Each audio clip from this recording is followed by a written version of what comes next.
الحمد لله نحمده ونستعينه ونستغفره ونؤمن به ونتوكل عليه ونعوذ بالله من شرور أنفسنا ومن سيئات أعمالنا من يهده الله فلا مضل له ومن يضلل فلا هادي له ونشهد أن لا إله إلا الله وحده لا شريك له ونشهد أن سيدنا ومولانا محمدًا عبده ورسوله أما بعد فأعوذ بالله من الشيطان الرجيم بسم الله الرحمن الرحيم لقد من الله على المؤمنين إذ بعث فيهم رسولا من أنفسهم وقال تعالى واذكروا نعمة الله عليكم إذ كنتم أعداء فألف بين قلوبكم فأصبحتم بنعمته إخوانا وكنتم على شفا حفرة من النار فأنقذكم منها وقال تعالى وما أرسلناك إلا رحمة للعالمين صدق اللہ العظیم۔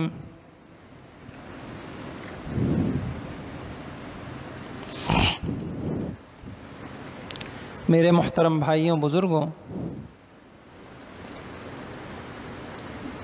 حضرت محمد صلی اللہ تعالی علیہ وسلم کے ایک مسلمان پر 6 حقوق عائد ہوتے ہیں۔ ان حقوق کو پہچاننا، ان کی ادائیگی کی فکر کرنا، ان حقوق کا تعارف کرانا، یہ ہماری ذمہ داری ہے۔ ایک حق یہ ہے کہ حضرت محمد صلی اللہ علیہ وسلم کو آخری نبی ماننا۔ ایک حق یہ ہے حضرت محمد صلی اللہ علیہ وسلم پہ کثرت سے درود شریف پڑھنا۔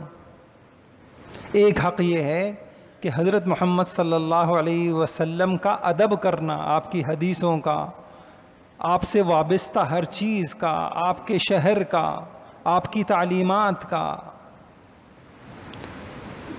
اور ایک حق یہ ہے کہ حضرت محمد صلی اللہ علیہ وسلم کا زندگی کے ہر شعبے میں اتباع کرنا۔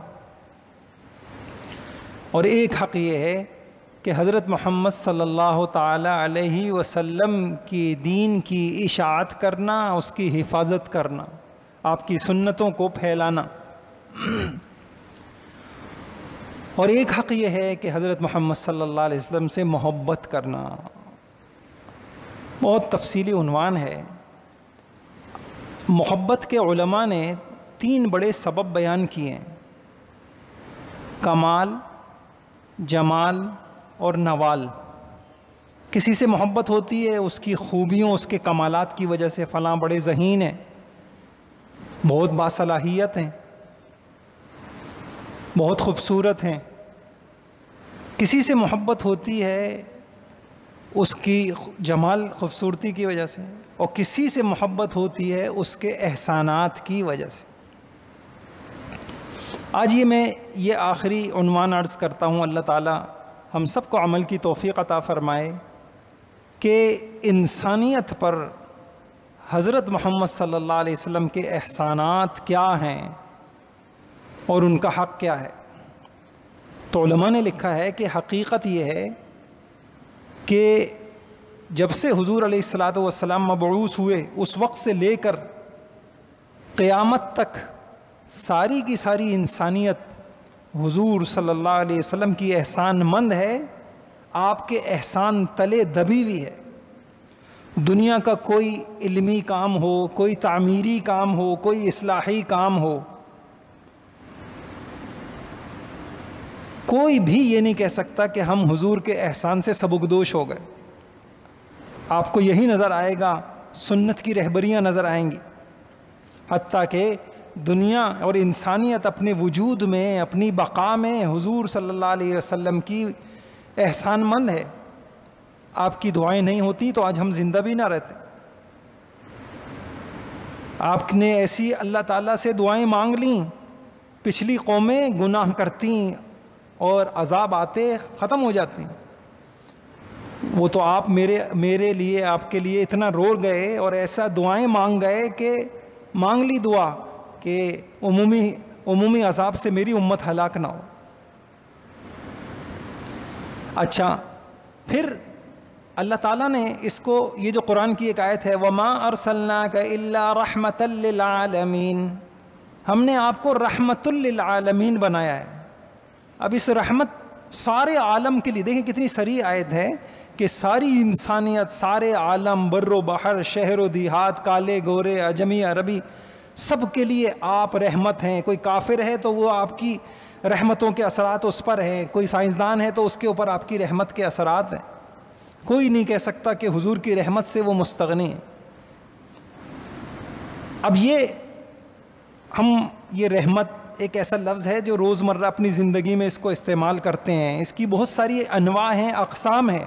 مثال کے طور پہ آپ کسی کو پانی پلا دیتے ہیں تو وہ بھی ایک طرح کی رحمت ہے۔ آپ گرمی میں کسی کے لیے ہوا کا بندوبست کر دیتے ہیں، آپ نے کسی غریب کو UPS دلا دیا ہے، آپ نے کسی کے یہاں سولر لگوا دیا ہے، آپ نے کسی کا بجلی کا بل میں معاونت کر دی ہے اور وہ گرمی سے بچ گیا ہے، یہ بھی ایک طرح کی رحمت ہے۔ ماں جو اپنے بچے کو پیار کرتی ہے، یہ بھی ایک رحمت ہے۔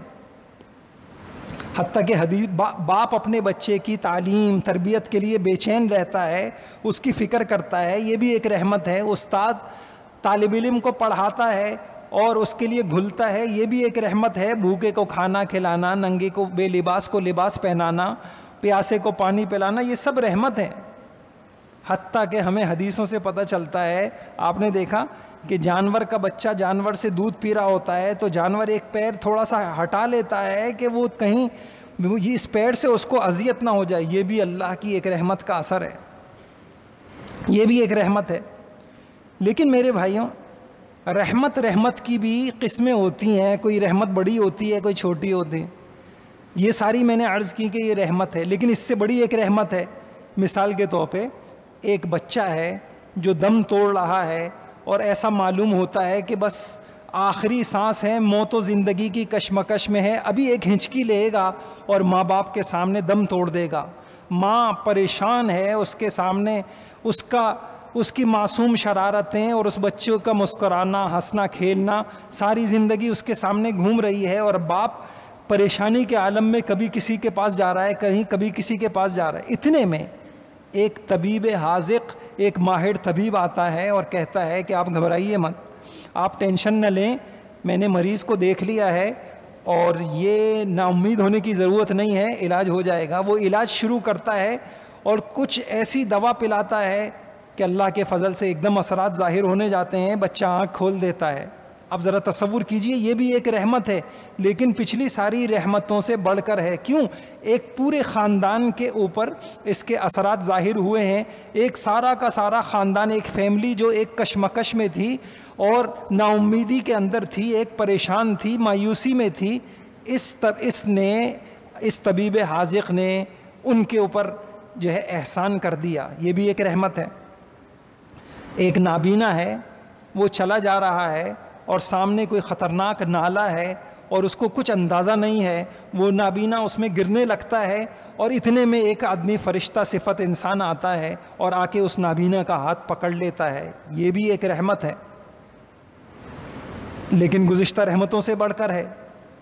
اچھا، ایک آپ دیکھیے، ایک نوجوان ہے، بڑا تعلیم یافتہ، بہت خوبصورت، بہت خوبصیرت، اور اپنے ماں باپ کا فرما بردار، لوگوں کی آنکھوں کا تارا، وہ سمندر میں ڈوبنے لگتا ہے اور بس ایسا محسوس ہوتا ہے کہ اب ایک موج آئے گی اور ایک لہر آئے گی اور یہ ہمیشہ ہمیشہ کے لیے سمندر کے اندر غائب ہو جائے گا، پھر ہم اس کا چہرہ نہیں دیکھ سکیں گے۔ اس کے رشتہ دار، عزیز اقارب باہر کھڑے ہوئے ہیں، اتنے میں ایک فرشتہ صفت انسان اپنی جان کی بازی پہ کھیلتا ہے اور وہ سمندر میں چھلانگ لگاتا ہے، اس کو بچا کے لے آتا ہے۔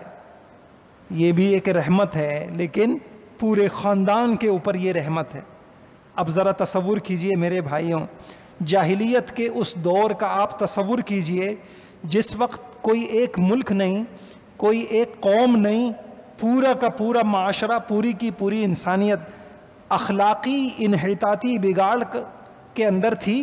اور یہ کوئی ایک خالی اخلاقی انحطاط کا مسئلہ نہیں تھا، خالی یہ مسئلہ نہیں تھا کہ وہ بت پرست ہیں، خالی یہ مسئلہ نہیں تھا کہ ان کے اندر اخلاقی جرائم ہیں، شراب نوشی ہے، زنا ہے، گندگی ہے، جوا ہے، اور وہ لڑتے بھیڑتے ہیں، ظلم ہے، استبداد ہے، معاشی استحصالی ہے. خالی یہ مسئلہ نہیں تھا.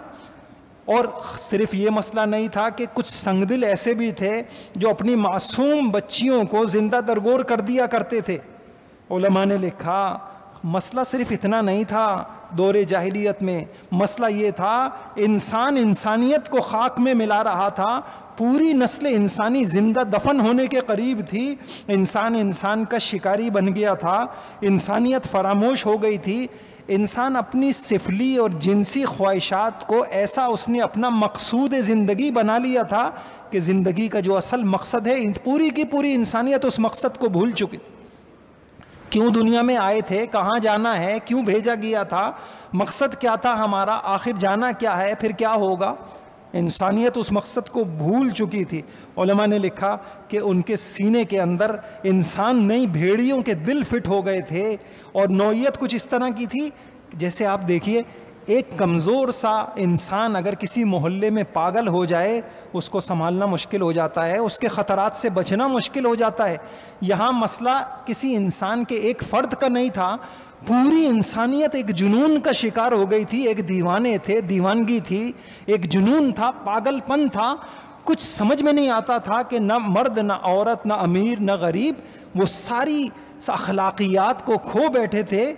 ایک ایسا وقت تھا، ایسے وقت میں حضرت محمد صلی اللہ علیہ وسلم مبعوث ہوئے، اور علماء نے اس کی کمال کی مثال دی ہے جیسے کوئی مکان ہو، خوبصورت سا مکان ہے، اس میں ڈرائنگ روم بھی ہے، اس مکان کے اندر کمرے ہیں، فانوس لٹکے ہوئے ہیں، اور مکان کے اندر خوبصورت چیزیں لٹکی ہوئی ہیں، سب کچھ ہے. اتنے میں ایک زلزلہ آتا ہے، اور زلزلہ اس پوری عمارت کو ہلا کے رکھ دیتا ہے، اور دیواریں ٹوٹ جاتی ہیں، اور سارا سامان زیر و زبر ہو جاتا ہے، اور شکلیں بگڑ جاتی ہیں. جو کچھ چیزیں بالکل ختم ہو جاتی ہیں اور جو بچتی ہیں ان کی شکلیں بگڑ جاتی ہیں. یہاں کی چیز وہاں پڑی ہے، وہاں کی چیز یہاں پڑی ہے.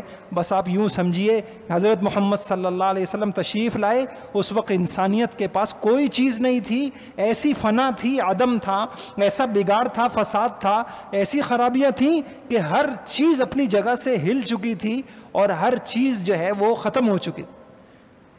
نہ خدا کو پہچانتے تھے، نہ اللہ کے پیغمبروں کو پہچانتے تھے، نہ ان کی تعلیمات کو پہچانتے تھے، نہ ان کے پاس کوئی اخلاق تھے، نہ کوئی ان کے پاس اچھے اطوار تھے، نہ عادتیں تھیں. علماء نے لکھا اگر کوئی اچھا مصور اس کو تصویر میں پیش کرے تو ایک تصویر بن سکتی ہے جس کو قرآن نے پیش کیا، ساری نوع انسانی کو ایک انسان کی شکل دے دی جائے انتہائی، یعنی ہم تو بہت سارے افراد ہیں کالے گورے، پر آپ یوں کریں کہ ساری دنیا کے انسان کو ایک انسان کی شکل دی جائے، خوبصورت ترین، جسم توانا، اور اس کے آگے آگ کا ایک سمندر ہو گہرا، اور یہ شخص یہ پوری انسان پوری انسانیت کی نمائندگی کر رہا ہے، یہ شخص اس سمندر کے اندر گر رہا ہے، اس کا ایک قدم اٹھ چکا ہے. اتنے میں حضرت محمد صلی اللہ علیہ وسلم آتے ہیں اور انسانیت کو بچا لیتے. اگر تصویر اسی کو قرآن نے کہا وَكُنْتُمْ عَلَى شَفَا حُفْرَةٍ مِّنَ النَّارِ فَأَنْقَذَكُم مِّنْهَا، تم آگ کے کنارے پر تھے اور قریب تھا کہ تمہارا اگلا قدم آگ میں ہوتا، تباہی ہوتی، بربادی ہوتی. ایسے موقع پہ حضرت محمد صلی اللہ علیہ وسلم نے آ کے تم کو تھام لیا، انسانیت کو سنبھال لیا. اور خود حضور علیہ الصلاۃ والسلام نے حدیثوں میں اس کی ایک مثال دی کہ میری دعوت کی مثال ایسی ہے، جب میں دنیا میں بھیجا گیا جیسے ایک شخص نے آگ روشن کی، جب اس کی روشنی پھیل گئی تو پتنگے اور پروانے آ کر اور کیڑے آ کر اس آگ کے اوپر گر رہے ہیں، ہر طرف سے امنڈ رہے ہیں. بس ایسے ہی تم ساری کے سارے آگ میں گر رہے ہو، میں کمر سے پکڑ کے تم کو بچا رہا ہوں. تو یہ انسانیت کی جان کنی کا عالم تھا، تباہی کا اور بربادی کا عالم تھا. ایسے موقع پر محسن انسانیت حضرت محمد صلی اللہ علیہ وسلم آئے، تشریف لائے اور ایک نسخہ شفا لے کے آئے جس سے انسانیت کو نئی طاقت ملی، نئی زندگی ملی، سوچنے کے نئے انداز ملے. یہ اس حیثیت سے حضور صلی اللہ علیہ وسلم ساری انسانیت کے محسن ہیں. اگر وہ آپ اس موقع پہ حضور نہ آتے، اس موقع پہ حضور مبعوث نہ ہوتے، اس موقع پہ حضور علیہ الصلاۃ والسلام اپنی توانائیاں انسانیت کی ہدایت پہ نہ لگاتے، تو جہالت کا وہ دور ہوتا اور جہالت کا وہ عالم ہوتا کہ پھر اس انسانیت کو کوئی سنبھالنے والا نہ ہو. یہ ہے وہ احسان عظیم جس کی بنا پر ہمیں حضرت محمد صلی اللہ علیہ وسلم سے محبت کرنا چاہیے. میں نے آپ سے عرض کیا، چائے کی پانی پلا دے کوئی آدمی، اس سے محبت ہوتی ہے. کوئی جو ہے جاب لگوا دے، اس سے محبت ہوتی ہے. کوئی ہمارے بچے کو بچا لے، اس سے محبت ہوتی ہے. حالانکہ اس کے اثرات فرد پہ ہوتے ہیں یا چند افرادوں پر ہوتے ہیں، بہت ہوا تو خاندانوں پر ہوتے ہیں. محسن انسانیت کے احسانات کسی فرد پہ نہیں ہے، افراد پر نہیں ہے. رحمت للعالمین، آپ کی رحمت کے اثرات سارے عالم پر ہیں. اب یہ جو آپ کے احسانات ہیں، اتنے احسانات ہیں کہ ہم اس کو گننا چاہیں تو گن نہیں سکتے. لیکن علماء کو اللہ تعالیٰ جزائے خیر دے. علماء کو دیکھیے، یہی آپ اس کو سمجھیں، کاش کہ ہم سمجھتے. علماء انبیاء کے نائب ہوتے ہیں. علماء، لوگ کہتے ہیں علماء نے کیا دیا، کل کو بولیں گے محمد صلی اللہ علیہ وسلم نے ہمیں کیا دیا. علماء آپ کو وہ دیتے ہیں جو محمد صلی اللہ علیہ وسلم آپ کو دے کے گئے ہیں. اگر علماء نہ ہوتے تو حضور تو جا چکے ہیں. کون بتاتا کہ حضور کیا تھے اور حضور کی تعلیم کیا تھی؟ کون آپ کو اللہ کا تعارف کراتا؟ کون آپ کو اللہ کے حکم بتاتا؟ ہاں، حلال حرام کی تمیز نہ ہوتی میرے بھائیوں، لوگ حرام کو حلال سمجھ کے کھاتے، لوگ شادیاں کرتے پھر بھی زنا میں مبتلا ہوتے. علماء کے احسانات. اب وہ کیا احسانات ہیں؟ حضور صلی اللہ علیہ وسلم کے کیا احسانات؟ تو علماء کو اللہ جزائے خیر دے، انہوں نے غور کر کے بڑی عجیب بات کہی. 6 احسان حضرت محمد صلی اللہ تعالیٰ علیہ وسلم کے ہیں. 6 بڑے احسانات ہیں. باقی سارے احسانات میں 6 احسان اتنے بڑے ہیں، اس کو سمجھنا ہے اور اللہ تعالیٰ ہمیں ان کو سمجھنے کی توفیق عطا. پہلے احسان کو اگر ہم ایک نام دیں تو ہمارے علماء نے نام بھی اس کو بڑا پیار دیا، وحدت رب. وحدت رب کیا مطلب؟ اللہ تعالیٰ نے حضرت محمد صلی اللہ علیہ وسلم کے ذریعے سے اس انسانیت کو عقیدہ توحید کی نعمت دی. اور یہ جو آپ میں انشاءاللہ آگے عرض کرتا ہوں کہ اللہ تعالیٰ نے حضرت محمد صلی اللہ علیہ وسلم کے ذریعے سے انسانیت کو توحید کی نعمت دی اور انسانیت کو پتہ چلا کہ ہمارا رب ایک ہے، ہمارا رب ایک ہے. حضور نے بتایا چینی کا رب بھی وہی ہے، ہندی کا رب بھی وہی ہے، ایرانی کا رب بھی وہی ہے، رومی کا رب بھی وہی ہے، عربی کا رب بھی وہی ہے، عجمی کا بھی وہی ہے، کالے کا بھی ایک ہی رب ہے، گورے کا بھی ایک رب ہے، طاقتور کا بھی ایک ہی رب ہے، کمزور کا بھی ایک رب ہے. یہ عقیدہ جب لے کے حضور علیہ الصلاۃ والسلام تشریف لائے تو اس عقیدے نے مردہ کو زندہ کیا، بیماروں کو شفا دی، کمزوروں کو طاقتور بنا دیا، غلاموں کو شاہوں سے بات کرنے کا حوصلہ عطا کر دیا، کمزوروں کو جابروں کے سامنے سر اٹھا کر چلنے کی جرت ملی. صحابہ کی سیرت بھری پڑی ہے. یہ وہ عقیدہ ہے جس کی وجہ سے انسانیت کو پتہ چلا ہماری ساری امیدوں کا مرکز ایک ہی ذات ہے. امید لگانا ہو تو اللہ سے. اس عقیدے کی وجہ سے ہمیں پتہ چلا کہ ڈرنا نہیں ہے کسی سے، صرف ایک ہی سے ڈرنا ہے. کسی کے آگے دامن نہیں پھیلانا، کسی کے آگے ہاتھ نہیں پھیلانا، کسی کے سامنے سر نہیں جھکانا. کوئی حاجت روا نہیں، کوئی مشکل کشا نہیں، کوئی کام آنے والا نہیں، مایوسی کی ضرورت نہیں ہے. رب ایک ہے، رب ایک ہے. ابھی ہندوستان میں جو ماشاءاللہ آپ لوگ دعا بھی کریں، ہمیں اپنے محسنوں کی قدر نہیں ہے. میں اس پہ بڑا درد ہوتا ہے اس وقت مسلمانوں کو اور ان کی نسلوں کو اپنے محسنوں کو نہیں. اب یہ پہچانتے ہیں یہ بلب کس نے ایجاد کیا، یہ پنکھا کس نے ایجاد کیا، یہ نہیں جانتے. یہ جو حدیثیں پڑھ رہے ہیں، یہ حدیثیں کیسے ہم تک پہنچی ہیں، کن واسطوں سے پہنچی. یہ جو قرآن آپ کے ہاتھ میں ہے تو یہ جو ائمہ قرات تھے یہ کون تھے؟ ہمارا تہجد گزار بھی نہیں جانتا۔ امام نافع کون تھے؟ امام نافع کون تھے جن کی قرات سے آپ قرآن پڑھ رہے ہیں؟ اگر وہ نہ گھلتے، وہ قربانیاں نہ دیتے، آج کی امت کو قرآن کیسے ملتا؟ تو ہمارے ہندوستان میں بڑے مولانا کلیم صدیقی صاحب جو بڑے داعی، ہزاروں ہندوؤں نے، ان کے لڑکوں بچوں بچیوں نے ان کے ہاتھوں پہ اسلام لایا، اور ہندو اور تعصب کی وجہ سے ان کو مقدمے میں پھنسایا۔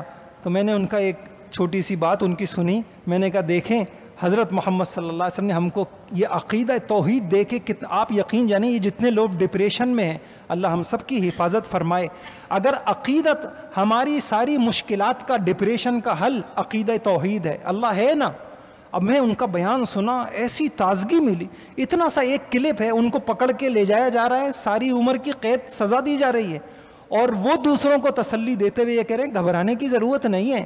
ہم نے حضرت تھانوی رحمہ اللہ کا ملفوظ سنا ہے کہ جو حالات اختیاری نہیں ہوتے وہ اللہ کی طرف سے ہوتے ہیں، اور جو اللہ کی طرف سے ہوتے ہیں اس میں سراسر حکمت ہی حکمت ہوتی ہے، خیر ہی خیر ہوتی ہے۔ ایک آدمی کو ساری عمر قید سزا دے، وہ اپنی بیوی کو وہ اپنے بچیوں کو تسلی دے رہا ہے، وہ کہہ رہا ہے گھبراؤ نہیں، انشاءاللہ بہتر ہوگا، جیل کے باہر بھی اللہ ہے، جیل کے اندر بھی اللہ ہے، تو اللہ ہی کے پاس جا رہے ہیں، گھبرانے کی ضرورت نہیں ہے، بہتر ہوگا، حالات آتے ہیں انشاءاللہ۔ ساری زندگی شکر کی حالات اس نے ہمیں دکھائے ہیں، اب بھی انشاءاللہ وہ ہمیں شکر کی حالات دکھائے گا، صبر کے حالات نہیں دکھائے گا، ہم اس قابل نہیں۔ آپ دیکھ رہے ہیں ان بولوں کے اندر کتنی تسلی کا سامان ہے۔ تو حضرت محمد صلی اللہ علیہ وسلم نے انسانیت کو بتایا کہ ایک اللہ موجود ہے، اپنی قوت کے ساتھ موجود ہے، اپنی طاقت اور قدرت کے ساتھ موجود ہے، ہر وقت موجود ہے، اس کو زوال نہیں۔ واللہ غالب علی امرہ، وہ اس کے فیصلے چلتے ہیں، دنیا میں کسی طاقت کے فیصلے نہیں چلتے، آخری فیصلہ اس کا ہوتا ہے۔ والعاقبۃ للمتقین، نتیجہ اس نے اپنے ہاتھ میں رکھا ہے، ڈوری اس نے اپنے ہاتھ میں رکھی ہے، ہلا لو تم جو کچھ کرنا ہے، یہ سب خالی نلکے ہیں، اصل پانی اس کے پاس ہے۔ وفی السماء رزقکم، یہ تمہاری دکانیں، یہ فیکٹریاں، یہ خالی نلکے ہیں۔ رزق وفی السماء رزقکم وما توعدون، رزق اس نے اپنے ہاتھ میں رکھا ہے، صحت اس نے اپنے ہاتھ میں رکھی ہے، عزت اس نے اپنے ہاتھ میں رکھی ہے، دولت اس نے ہاتھ میں رکھی ہے، عروج اور زوال کے فیصلے اوپر سے ہوتے ہیں۔ لہٰذا حالات کتنے مایوس کن ہوں، یہی وجہ ہے آپ حیران ہوں گے حضور صلی اللہ علیہ وسلم نے صرف اس عقیدے کی توحید کی دعوت نہیں دی، اس عقیدہ توحید کا عملی مجسم بن کے دکھایا۔ آپ بھول گئے غار ہیرا کی آپ وہ غار ثور کی وہ رات بھول گئے کہ ابو بکر رضی اللہ عنہ جیسا کہتا ہے لو نظر تحت قدمی لابصرنا، یا رسول اللہ یہ کافر ہمارے سروں پہ پہنچ گئے ہیں، اگر یہ صرف نیچے بھی دیکھیں گے تو ہمیں دیکھ لیں گے۔ غم اپنا نہیں تھا، یار غار کو غر حضور کا تھا۔ حضور نے کیا کہا؟ فما ظنک باثنین فاللہ ثالثہما، اے ابو بکر جن دو کے ساتھ تیسرا اللہ ہو تو ڈرنا کیسا؟ لا تحزن ان اللہ معنا، غم کی ضرورت نہیں ہے، گھبرانے کی ضرورت نہیں ہے، ان اللہ معنا، اللہ ہمارے ساتھ۔ آپ وہ واقعہ بھول گئے کہ ایک غزوے سے حضور علیہ الصلاۃ والسلام واپس تشریف لا رہے تھے اور آپ صلی اللہ علیہ وسلم قیلولہ کیا کرتے تھے۔ حیرانگی ہوتی ہے، آج دنیا ریسرچ کر رہی ہے قیلولے کے اوپر، چینی بھی جاپانی بھی، یہ اداروں کے اندر تھوڑا وقت قیلولے، حضور 1400 سال پہلے بتا کے گئے اور سفر میں قیلولہ کر کے دکھایا۔ آپ دیکھیں کہ راستے کے اندر ایک درخت کے نیچے آپ صلی اللہ علیہ وسلم قیلولے کے لیے لیٹ جاتے ہیں، ایک دیہاتی آس پاس سے نکل کے آتا ہے، آپ کی تلوار لٹکی ہوئی ہے، تلوار نکالتا ہے، حضور کو جگاتا ہے اور کہتا ہے کہ میں یمنعک منی، اب بتا تجھے مجھ سے کون بچائے گا۔ تو صرف کھوکھلے عقیدے کی دعوت نہیں دی، حضور نے اس موقع پر جو مایوس کن حالات ہیں اس موقع پہ کہا اللہ، میرا اللہ مجھے بچائے گا۔ یہ کہنا تھا، وہ کیا اللہ تھا، وہ سینے میں توحید کی کیا عظمت تھی، وہ رب پہ کیا بھروسہ تھا، توکل تھا۔ اللہ کہنا تھا کہ اس کے ہاتھ لرزتے ہیں اور تلوار اس کی گر جاتی ہے، اور حضور تلوار اٹھاتے ہیں اور کہتے ہیں میں یمنعک منی، اب تم کو کون بچائے گا، اب تم کو کون بچائے گا۔ میرے بھائیوں، یہ وہ وحدت رب تھا کا عقیدہ تھا کہ حضور علیہ الصلاۃ والسلام نے جب اس کی تعلیم دی، اس کا نتیجہ یہ نکلا۔ ایسے واقعات صحابہ کے آپ ملیں گے، پھر نہیں دیکھتے تھے کہ سامنے لاکھوں کا لشکر ہے اور ہم اکیلے ہیں یا ہم نہتے ہیں، پھر وہ نہیں دیکھتے کہ سامنے دشمن کتنا ہے، وہ کہتے ہیں کہ دو ہوں تو بھی لڑنے والا ہم نے نہیں لڑنا، وَمَا رَمَيْتَ إِذْ رَمَيْتَ وَلَكِنَّ اللَّهَ رَمَا، فیصلے تو اوپر ہی سے ہونے ہیں، ہم اکیلے ہوں، ہم قلت میں ہوں، ہم کثرت میں ہوں، یہاں سے کچھ نہیں ہوگا، قلت سے نہیں ہوگا، کثرت سے کچھ نہیں ہوگا، تعداد سے کچھ نہیں ہوگا، طاقتوں سے کچھ نہیں ہوگا۔ وہ اللہ تعالیٰ نے دکھایا کہ اللہ اکبر کے نعروں سے ایسے واقعات بھی ہیں کہ ان کے قلعوں کی دیواریں ہل گئیں اور ان کے قلعوں میں دراریں پڑ گئیں۔ یہ عقیدہ توحید دکھایا، ایسا جرت دکھائی کہ اکیلے اکیلے دربار کے اندر جا رہے ہیں اور کوئی رستم کو دعوت دے رہا ہے، کوئی بڑے بڑے بادشاہوں کو دعوت دے رہے ہیں، نہ وہ ان کے جاہ و جلال سے متاثر ہو رہے ہیں۔ یہ عقیدہ توحید تھا جو حضرت محمد، آج بھی اللہ کی قسم، اللہ ان تبلیغ والوں کو جزائے خیر دے، دنیا کو قدردانی کی توفیق دے۔ ان کی باتوں کو لوگ معمولی سمجھتے ہیں۔ میں نے بڑے بڑے علماء کا پڑھا، علماء کہتے ہیں کہ تبلیغ کا یہ کام قرآن اور حدیث کے انتہائی گہرے مطالعے پر مبنی ہے۔ آپ ان بولوں کو اور آپ نے دیکھا نہیں، یہ معمولی بول تھے، اللہ سے ہوتا ہے، اللہ کے غیر سے نہیں ہوتا، مالک اللہ ہے، خالق اللہ ہے، نفع۔ انسان کہتا ہے کوئی نئی باتیں بتاؤ، نئی باتیں نہیں، یہی باتیں حضرت محمد صلی اللہ علیہ وسلم نے ہی بتائیں، اسی سے حضور نے انقلاب برپا کیا۔ اور آپ دیکھ رہے ہیں کہ الحمدللہ بر و بحر کے اندر تبلیغ کے اس سادے کام سے کتنی انسانیت کی زندگی بدل گئی، کتنے لوگوں کے زندگی کے رخ درست ہو گئے، زانیوں نے توبہ کی، ڈاکوؤں، قاتلوں نے۔ میں یہاں بیٹھا ہوں تو میں بھی تبلیغ کی برکت سے، میرے والد صاحب بھی انجینئر تھے اور ان کو بھی کسی تبلیغی کے ہاتھ لگ گئے اور ان کو زندگی کا مقصد سمجھ میں آیا، انہوں نے ہم سب کو قرآن حدیث ہی پڑھایا۔ میرے بھائیوں، قدردان بننا چاہیے انسان کو۔ یہ تنقیدیں انسان کو مار دیتی ہیں، یہ تنقیدیں انسان کو محروم کر دیتی ہیں۔ جو انسان تنقیدی نگاہ سے دیکھتا ہے وہ خیروں سے محروم۔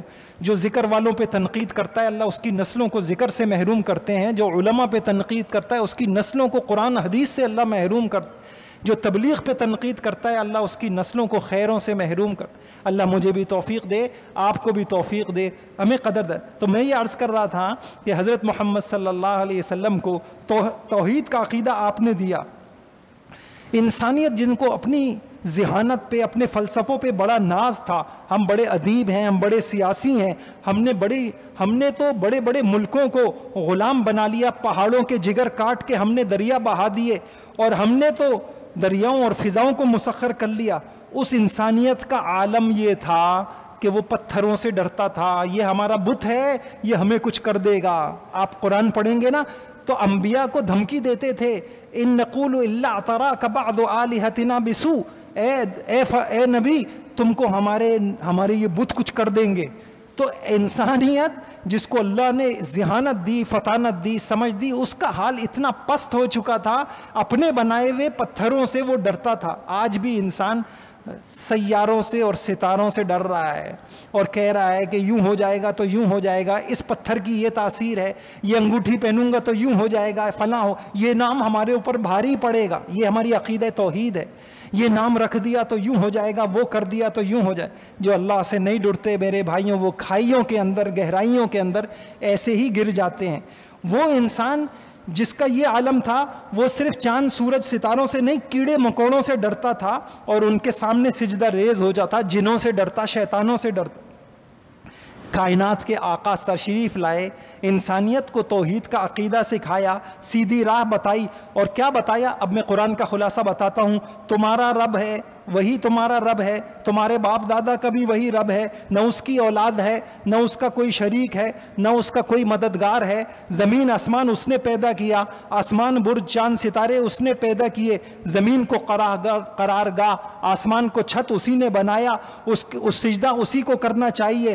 دانے کو کونپل سے، گٹھلی سے پودا، مردے سے زندہ، زندہ سے مردہ وہی نکالتا ہے۔ عبادت کے قابل وہی ہے جو سب کی سنتا ہے، سب کے حالات کو جانتا ہے، غیب کی کنجیاں اس کے پاس ہیں، بر و بحر کی ساری مخلوقات کو وہ جانتا ہے، درخت سے پتا گرتا ہے تو وہ اس کے علم میں ہے، زمین کی تاریکیوں میں پڑے ہوئے دانے کو وہ پہچانتا ہے، خشک و تر چیز کو وہ پہچانتا ہے، مخلوق کو رزق وہی دیتا ہے، عزت ذلت اس کے قبضے میں ہے، کائنات پر اس کی حکومت ہے، مشرق اور مغرب کا وہ مالک ہے، وہ جس کا رزق کشادہ کر دے کوئی تنگ نہیں کر سکتا، ہنساتا بھی وہی ہے، رلاتا بھی وہی ہے، زندگی وہ دیتا ہے، جسے وہ گمراہ گمراہ کر دے اسے کوئی ہدایت نہیں دے سکتا، ہدایت دے کوئی گمراہ نہیں کر سکتا، تکلیف پہنچائے کوئی ہٹا نہیں سکتا، کسی کائنات کا ذرہ ذرہ اس کے حکم کے تابع ہے، وہ غالب ہے، واللہ غالب، وہ قاہر ہے، وہ مالک ہے، وہ ملیک ہے، وہ قادر ہے۔ یہ عقیدہ توحید، کتنا سکون ہے اس میں، کتنا اطمینان ہے اس عقیدے کے اندر۔ کاش کہ انسانیت اس عقیدے حضور کی اس نعمت کی قدر کرتی۔ کیا ہوا جب حضور یہ عقیدہ لے کے آئے؟ وہی جو بتوں سے ڈرا کرتے تھے، آپ کو پتہ ہے کھانے کا بت بناتے تھے، سفر میں لے جاتے تھے، جب بھوک لگتی تھی تو ہاتھ توڑ کے اسی کو کھا لیتے تھے، اور بعد میں آ کے اسلام کے بعد حضور کو اپنا قصہ سناتے تھے، یا رسول اللہ آپ کہتے ہیں کہ بت فائدہ نہیں دیتا، میرے بت نے تو مجھے بڑا فائدہ دیا۔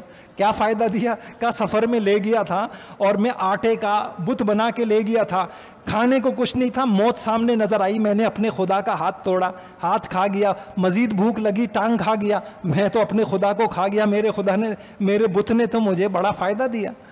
تو کائنات کے وہ لوگ جو بتوں سے ڈرا کرتے تھے، جب حضور علیہ الصلاۃ والسلام نے توحید کا عقیدہ دیا، شرک کے بیماروں کا انداز بدل گیا۔ اللہ اکبر، ان کے انداز بدل گیا۔ آپ کو قصہ ملے گا، ابن عمر رضی اللہ عنہ جا رہے ہیں، راستے میں شیر آ جاتا ہے، لوگ ڈرے ہوئے ہیں، جاتے ہیں شیر کا کان پکڑتے ہیں، ایک تھپڑ لگاتے ہیں۔ حیات الصحابہ میں قصہ ہے، اللہ نے اگر کسی کو کھانے کا حکم دیا تو کھا، ورنہ انسانیت کو ایسے پریشان نہ کر۔ ہاں، وہ سمندر جس کی لہروں سے انسان کانپتا ہے، اب توحید کا عقیدہ عمر کے سینے میں آ گیا تو وہ سمندر کو خط لکھتے ہیں، دریائے نیل کو خط لکھ رہے ہیں کہ تو اللہ کے حکم سے چلتا ہے تو چل، اگر اپنے حکم سے چلتا ہے تو ہمیں کوئی ضرورت نہیں ہے۔ یہ عقیدہ توحید تھا، سوچنے کا انداز بدل دیا، سوچنے کا انداز بدلا، بولوں کا انداز بدل گیا۔ وہ انسانیت کی غلامی سے پھر جا کے بڑے بڑے بادشاہوں کے درباروں میں کیا کہتے تھے؟ ان اللہ ابتعثنا لنخرج العباد من عبادت العباد۔ کیا انسانوں کی غلامی کر رہے ہو؟ کیا انسانوں سے ڈر رہے ہو؟ ڈرنے کے لیے انسان نہیں، ڈرنا اللہ سے، اس کی قدرت سے، اس کی نافرمانی سے اور اس کی پکڑ سے، اس کے عذاب سے ڈرنے کی ضرورت ہے۔ انسانیت کو جینے کا ڈھنگ سکھایا، اور اللہ تعالیٰ نے، یعنی علماء نے لکھا، آج سائنسدان کو بھی حضرت محمد صلی اللہ علیہ وسلم کا شکر گزار ہونا چاہیے۔ اگر چاند سورج ستاروں پہ چاند تک پہنچنے کی ان کو اتنی سوچ ہے، کل تک تو یہ سوچتی اس چاند کی پوجا کرتے تھے۔ یہ کس نے سکھایا کہ یہ چاند پوجا کے قابل نہیں ہے؟ تمہارے لیے مسخر ہے، فائدہ اٹھاؤ جس سے فائدہ۔ وسخر الشمس والقمر وسخر۔ تو میرے بھائیوں، حضرت محمد صلی اللہ علیہ وسلم کے 6 احسانات انسانیت کے اوپر ہے۔ اس میں سے پہلا احسان یہ ہے وحدت رب۔ ہندی، سندھی اور چینی اور جاپانی اور لکڑی اور پیتل یہ کوئی بت نہیں ہے، تمہارا رب ایک ہے، وہ ایک ہی طاقتور ہے، وہ ایک اکیلا ہی کافی ہے۔ وہ تمہارے حالات جیسے بھی ہو، تمہاری مشکلوں کے پہاڑ ہوں، وہ سب جانتا ہے۔ اس لیے آپ دیکھیں گے قرآن کے اندر 2-3 چیزوں کو اکٹھا اللہ نے بیان کیا، ایک علم کو، ایک قدرت کو، کہ تم پریشان نہ ہو، میں تمہارے سے، تمہارے حالات سے، تمہاری پریشانیوں سے واقف ہوں، اور یہ نہیں سمجھنا اپنی طریقے سے کہ تم بند گلی میں ہو، اب حالات وہ ہو گئے، میں تم کو ہر مشکل سے نکالنے پہ قادر ہوں۔ میرے بھائیوں، یہ حضرت محمد صلی اللہ علیہ وسلم کا ایک احسان تھا۔ کاش ہم اس کو سمجھتے، ہم اس نغمے کو لے کر، یہی جو میں نے نام لیا، آپ ان کے لیے دعا کریں۔ انہوں نے ہندوؤں کے لیے ایک کتاب لی، آپ کی امانت آپ کے سیوا میں، ایک کتاب لکھی، کتنے لاکھوں ہزاروں لوگ ان کی اس دعوت سے مسلمان ہو گئے، پتہ چل گیا ان کو کہ توحید کیا ہے اور اللہ دین کی دعوت کیا ہے، قرآن کیا ہے، اللہ کون ہے، اس کی قدرت کیا ہے۔ انسانیت پریشان ہے، خودکشیاں ہیں اور مایوسی ہے، حل ایک ہی ہے میرے بھائیوں کہ ہم لوٹ آئیں، حضرت محمد صلی اللہ علیہ وسلم کا دامن پکڑ لیں، ہم آپ سے محبت کریں، ہم آپ کے پیغام کو سمجھیں، ہم آپ کے پیغام کو پھیلائیں، ہم اسی کو اپنی زندگی کی ساری پریشانیوں کا حل سمجھیں۔ اس کے لیے اللہ تعالیٰ نے، میں کھل کے بات عرض کروں بغیر کسی اس کے، اللہ تعالیٰ نے ایک عمومی کام لیا تبلیغ کے ذریعے سے، بر و بحر پہ آواز لگ گئی، اللہ ایک ہے، وہ قدرت والا ہے، جن کی ہم نے ایک پولیس والا، آپ دیکھیں کہ کیسے لوگوں کے بول بدلے۔ ایک جگہ ایک واقعہ سامنے آیا، ایک پولیس والے کو کسی جگہ آیا تو ایک صاحب اس کو روب میں ڈالنے کے لیے کہہ لیں، میں ڈی آئی جی کے ساتھ بیٹھتا ہوں، مسجد کے اندر کوئی جھگڑا تھا کہیں، میں ڈی آئی جی کے ساتھ بیٹھتا ہوں۔ پولیس والا بولتا خاموش ہو جاؤ, اللہ کے گھر میں ایسی باتیں نہ کرو, میں نے چلہ لگایا ہے, مجھے تم اللہ کے گھر میں مجھے DIG سے ڈرا رہے ہو, میں نے چلہ لگایا ہے, اللہ کی بات کرو, اس اللہ کے گھر میں اللہ کی بات کرو. لوگوں کی سوچیں اللہ کی قسم بدل گئیں, سوچنے کے انداز بدل گئے, بولنے کے انداز بدل گئے. یہ معمولی کام نہیں لیا اللہ پاک نے تبلیغ سے, اللہ سے ہوتا ہے, اللہ کے غیر سے نہیں ہوتا. یہ وہ حضور علیہ السلام کے 6 احسانوں میں سے ایک احسان تھا, انہوں نے اس کا ٹھیکہ لیا اور بر و بحر پہ اور پھیل گئے, اپنی زندگیاں وقف کیں اور انسانیت کو یہ بول سکھا دیے. 6 نمبر سکھاتے ہیں, 6 صفات سکھاتے ہیں. پہلا نمبر یہ سکھاتے ہیں لا الہ الا اللہ, اللہ سے ہوتا ہے, اللہ کے غیر سے نہیں ہوتا. بھائیوں, یہ عقیدہ ہمارے ساری مشکلوں کا حل ہے. اللہ مجھے بھی توفیق عطا فرمائے, آپ کو بھی توفیق عطا فرمائے. میں تو لوگوں سے میرے پاس جو ڈپریشن, میں بہت عجیب بات کہہ رہا ہوں, لوگ آتے ہیں, میں ان سے کہتا ہوں آپ کچھ دن یہ تبلیغ والوں کی تعلیم میں بیٹھیں, آپ کی ڈپریشن کم ہو جائے گا. کیوں؟ اس لیے کہ اس وقت صرف یہی لوگ یہ باتیں کر رہے ہیں, اللہ سے ہوتا ہے, اللہ کے غیر سے نہیں ہوتا. اس کا اتنا اثر ہوتا ہے انسان کے دل پر. صحابہ کے اوپر جو بتوں سے ڈرا کرتے تھے, ان کے اوپر اتنا اثر ہو گیا, سارے خوف ان کے دل سے نکل. ڈپریشن کس چیز کا نام ہے؟ خوف کا نام. مستقبل کا خوف, فلاں چیز کا خوف, یہ سارے خوف نکالنے ہیں. اور انسان کو اگر خوف نہیں ہے, اپنے اللہ کی پکڑ کا کوئی خوف نہیں ہے. اللہ اکبر. افامنوا مکر اللہ فلا یأمن مکر اللہ الا القوم الفاسقون. اللہ کہہ رہے خاسر, ناکام, فاسق لوگ مجھ سے بے خوف ہوتے ہیں, اور کوئی لوگ بے خوف نہیں ہوتے. اللہ تعالیٰ مجھے بھی توفیق عطا فرمائے, آپ کو بھی توفیق عطا فرمائے. وآخر دعوانا ان الحمد.